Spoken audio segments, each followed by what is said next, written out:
Muy buenas noches, bienvenido a su programa Acción Positiva.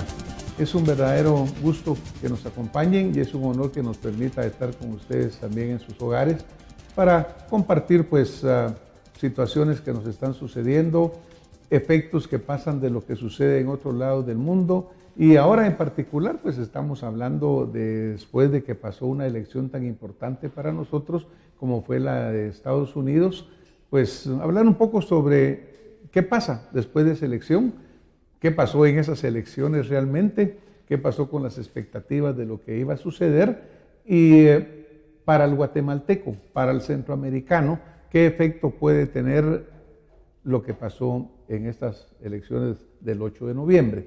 Mi invitado es el señor general de división, Francisco Bermúdez Amado.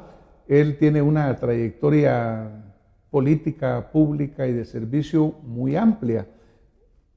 Es embajador de la República de Guatemala, es profesor universitario, tiene una vida dedicada realmente al servicio a Guatemala en una forma muy amplia. Así que, general y licenciado, me permito darle la bienvenida a su programa Acción Positiva. Muchas gracias, doctor, muy amable por la presentación y muy amable por invitarme. Es un gran privilegio para mí venir a compartir estos temas tan importantes para Guatemala y para nuestra región, ¿verdad? Esperamos poder llenar las expectativas que se requieren para darle una mejor interpretación geopolítica a lo que está pasando en Estados Unidos. Muchísimas gracias, general. El objeto de este programa realmente es aportarle a usted que nos escucha, que es la base de Guatemala, porque un país está constituido por sus ciudadanos y creemos que mientras los ciudadanos tengan acceso a mejor información de calidad, pues obviamente mejores conclusiones podemos tener. Yo mencioné un poco de la hoja de vida del general porque pues tiene muchos aspectos, tanto en la carrera militar, en el campo diplomático, en el campo universitario, porque creo que lo que nosotros tenemos que llegar es a escuchar la opinión de gente calificada, de gente que tiene visiones diferentes, porque cada quien puede tener una visión y de ahí sacar la nuestra. General, usted mencionaba los efectos que pueda tener esta elección en Guatemala, en Centroamérica, geopolíticamente. La geopolítica, ¿cómo la describiría usted en sí? Okay. Creo que eso es muy importante. La geopolítica es realmente la asociación que existe entre la geografía y la acción política del ser humano. El ser humano desde que, digamos, aparece sobre la faz de la Tierra, su primer ligamento es hacia la geografía y luego su interacción entre las diferentes tribus, entre los diferentes estados, van creando la política. Y de aquí viene esa conjunción de geopolítica.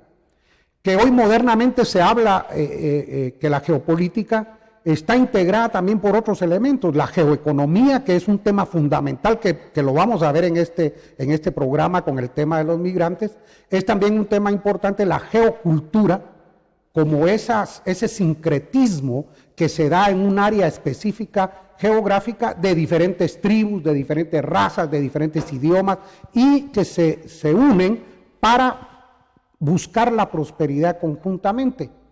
Creo que la geopolítica ha sido una ciencia que ha estado siempre en el pensamiento de los estudiosos y que debemos de aprender a entender. Debemos de aprender a entender que los guatemaltecos no somos solo Guatemala, sino los guatemaltecos somos esa dimensión que tenemos hacia El Salvador, hacia Honduras, hacia Centroamérica, hacia México, ¿verdad?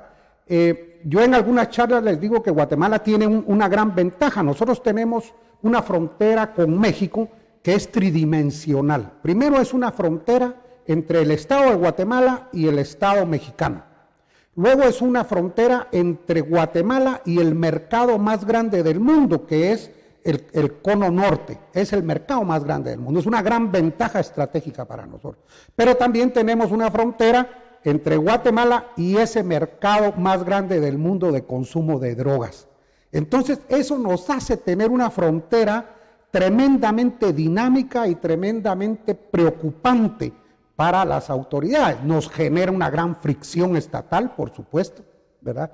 Pero también, ¿qué dieran los chilenos por estar aquí a la par con nosotros, verdad? Claro, o sea, por eso le preguntaba yo la parte esta de la definición de geopolítica, porque yo creo que es bien importante para usted que nos esté escuchando partir de una definición bien concreta de qué es lo que queremos hablar. Ahora que el 8 de noviembre se da la victoria del señor Donald Trump, pues obviamente, aparentemente por lo que se ofrece en la campaña, aparentemente por las diferentes proyecciones que tenían los dos contrincantes, la señora Hillary Clinton, demócrata, pues puede haber un cambio realmente en aspectos que van a ser geopolíticos. Por ejemplo, el señor Trump viene y denuncia y dice: yo voy a denunciar o voy a modificar, incluso eliminar tratados de libre comercio, y se enfoca para empezar con el Tratado de Libre Comercio de Norteamérica, Canadá, Estados Unidos y México, claro. Porque pues en la campaña los que han sido más como la piñata han sido los mexicanos, porque son sus vecinos, pero nos ha atacado a todo el mundo. ¿Qué pasaría, por ejemplo, cree usted, si realmente el señor Trump empieza a salirse de esos tratados de libre comercio que han sido de gran beneficio? Hablamos del NAFTA en este momento, pero también tenemos el CAFTA, que nos incluye, a nosotros. Y si él va a modificar el de Norteamérica, seguramente va a querer modificar el otro. ¿Cómo visualiza usted ese postulado de Trump, de que va a cambiar lo que ha venido siendo política los últimos años? Yo iría en dos sentidos diferentes. Uno, identificar cuáles fueron las temáticas propias de la campaña. Y usted bien sabe que en una campaña política, pues los estrategas de la campaña evidencian los temas consustanciales que la población quiere oír, ¿verdad? Y otra cosa es muy diferente ya el ejercicio del poder con todo el andamiaje político que tiene particularmente Estados Unidos. Yo quisiera mencionar en el primer estadio el tema de la campaña. Yo creo que esta campaña de Estados Unidos fue una campaña que nos debe traer varias reflexiones. Lo primero es que se trataron los temas tanto de política interna de Estados Unidos como de política exterior, pero también hubo un complemento de agotamiento de las propuestas políticas. Yo creo que lo primero que debieran de reflexionar es en el sentido que la clase política, tanto como lo hemos visto en América Latina, está agotando la paciencia y la confianza del electorado en Estados Unidos. El hecho que el señor Donald Trump venga externo a los partidos políticos, un hombre que nunca ha participado en política, pero que trae los temas que al electorado norteamericano de base le interesan. Entonces, hay una mezcla entre el agotamiento de la propuesta, por ejemplo, de los demócratas, en el sentido de construir los puentes para los migrantes, cuando la población se estaba dando cuenta que el gobierno de Obama, así igual que otros, han tenido una política, es política de Estados Unidos, el repatriar a toda la gente que no es legal en Estados Unidos. Por ejemplo, señalarle ahí rápidamente, solo un paréntesis general para aportar a lo que usted menciona. Señor Trump dice en sus primeras declaraciones que va a deportar a 3 millones de ilegales, pero cuando vemos las cifras de lo que ha deportado el gobierno de Obama son 2.8 millones. Claro. Entonces, para fin práctico, es la misma cantidad. La política va a seguir. O sea que en ese sentido, Donald Trump habló en términos de política interna, dentro de la campaña estamos viendo, primero habló del tema migrante y de la crisis de la frontera con México.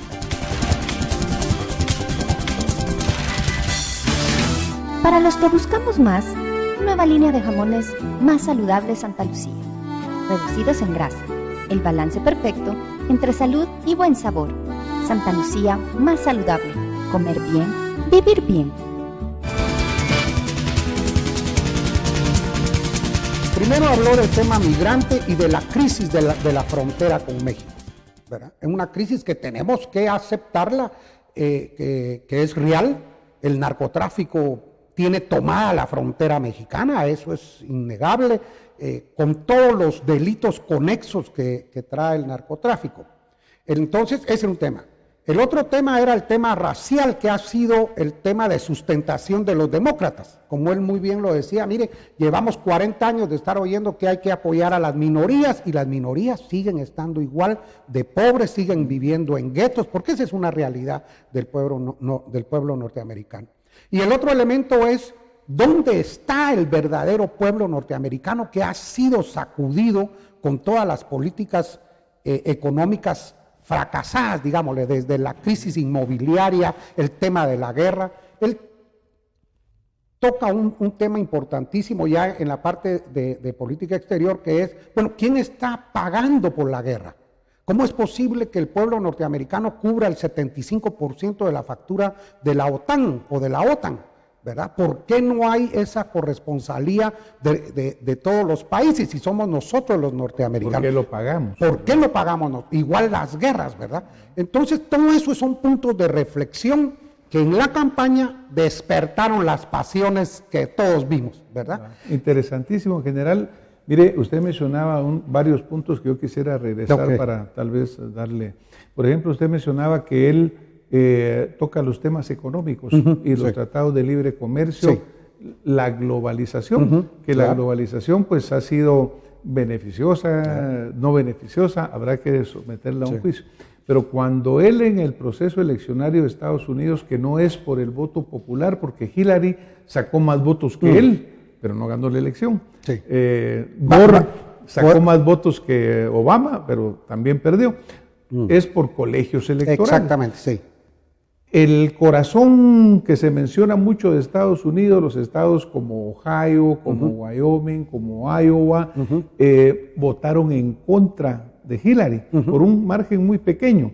Los estados más liberales, como por ejemplo California, en California la Hillary Clinton sacó 2,5 millones más de votos que los que sacó Trump, igual que en Nueva York. Pero es a esa población a la que le ha venido tocando en el bolsillo el hecho de que, por ejemplo, las grandes empresas tienen ahora todas sus fábricas en China o las tienen en el sureste asiático y ya solo llevan el producto. Pero estas personas en Estados Unidos, en esos estados que son como que el corazón de Estados Unidos, se han quedado sin trabajo. Claro. Y a ellos creo yo que apela ese llamado que hace Trump. Y ahí es donde él realmente gana. Toma la delantera. Imagínense cuando habla de su propuesta económica y empieza diciendo que va a reducir impuestos por 4.4 trillardos de dólares.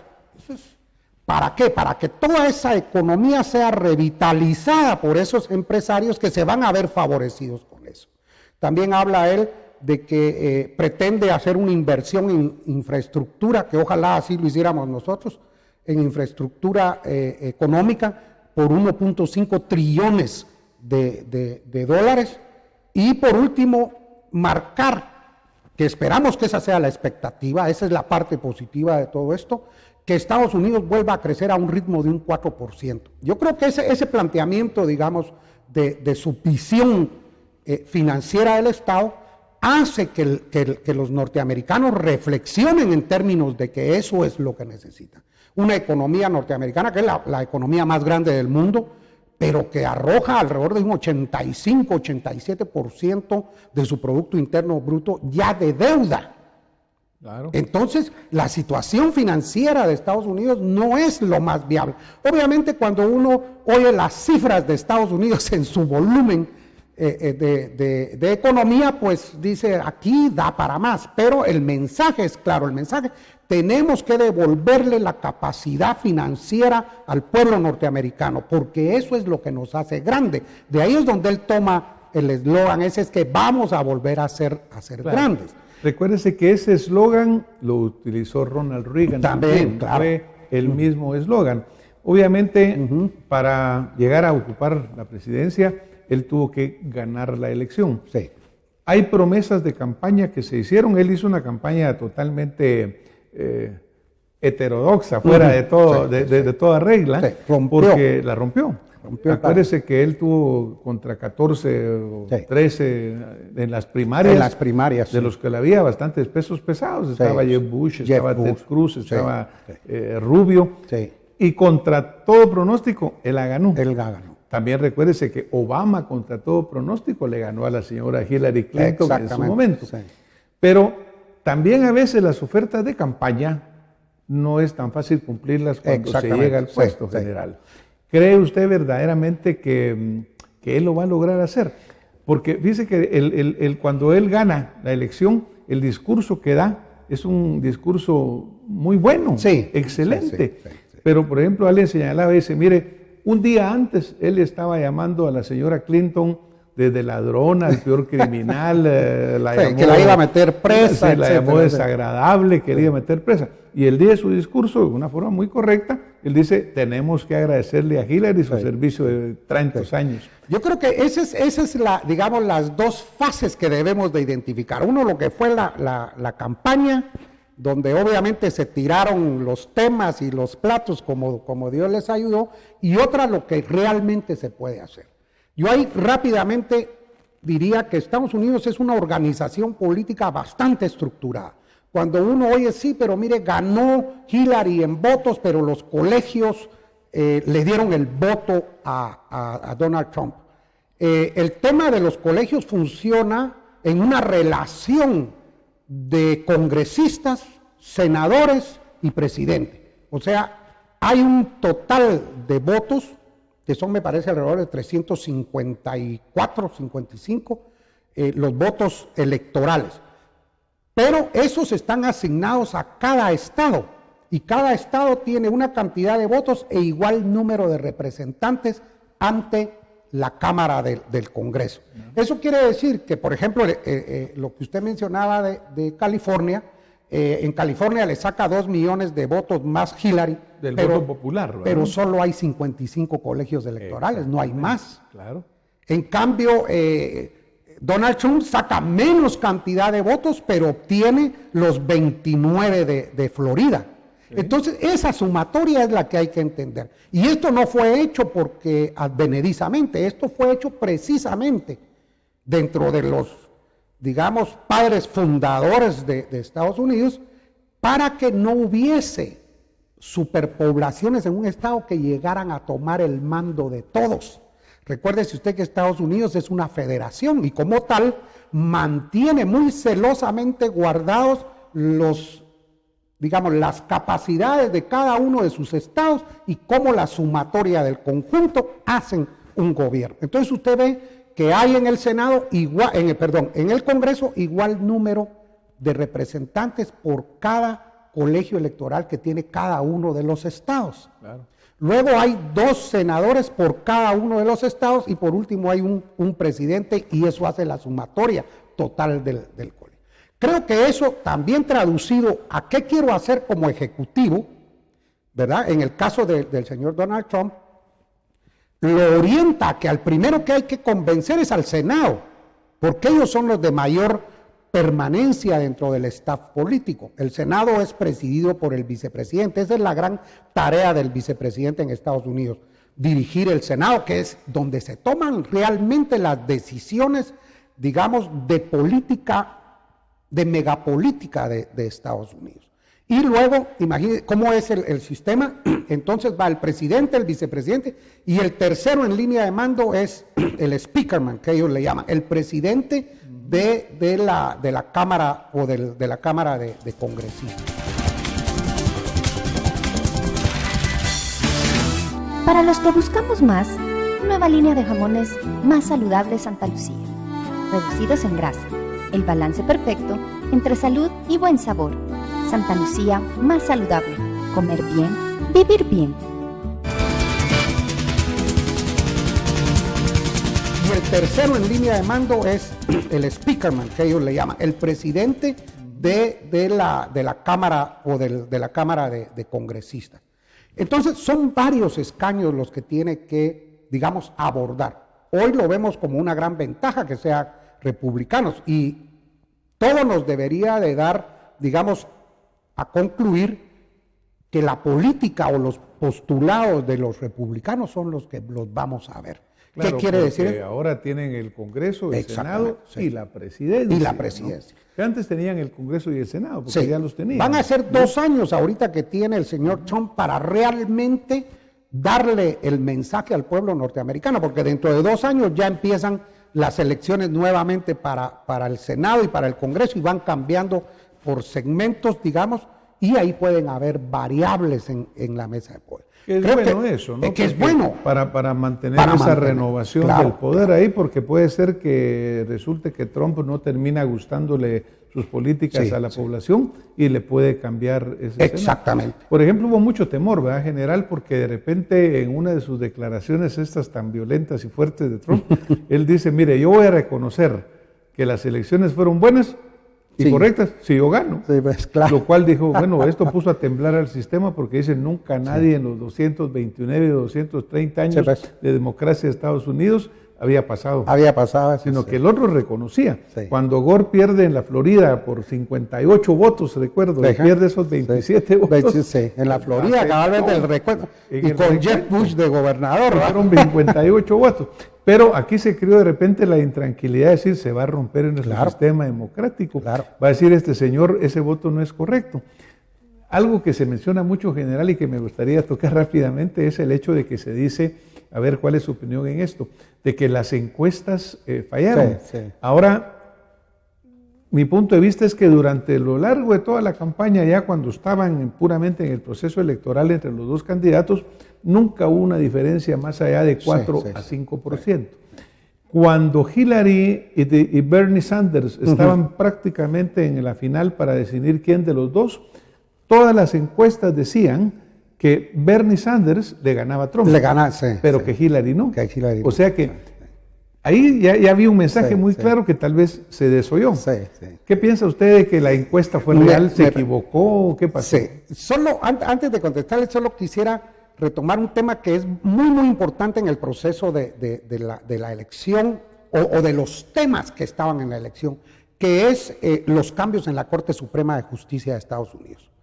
De hecho, el presidente Obama no quiso, digamos, proponerle al Senado el relevo del que se acaba de fallecer, precisamente porque sabía que proponerle a los republicanos, gente de ellos, iba a ser negativo.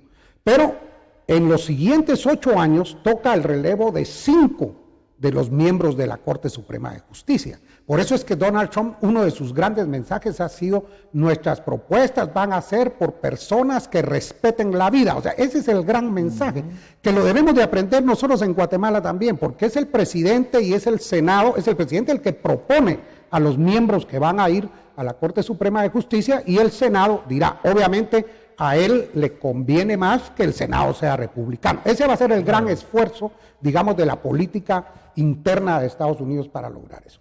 ¿Qué pasó con la elección?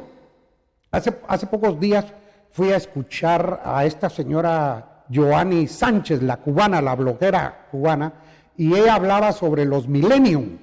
Y tiene mucho que ver lo de los millennium en términos de esa generación joven, más o menos de los 18, 20 años a los 35, y lo que les han hecho un estereotipo del tema, cómo se comportan, la tecnología, sus gustos, sus preferencias.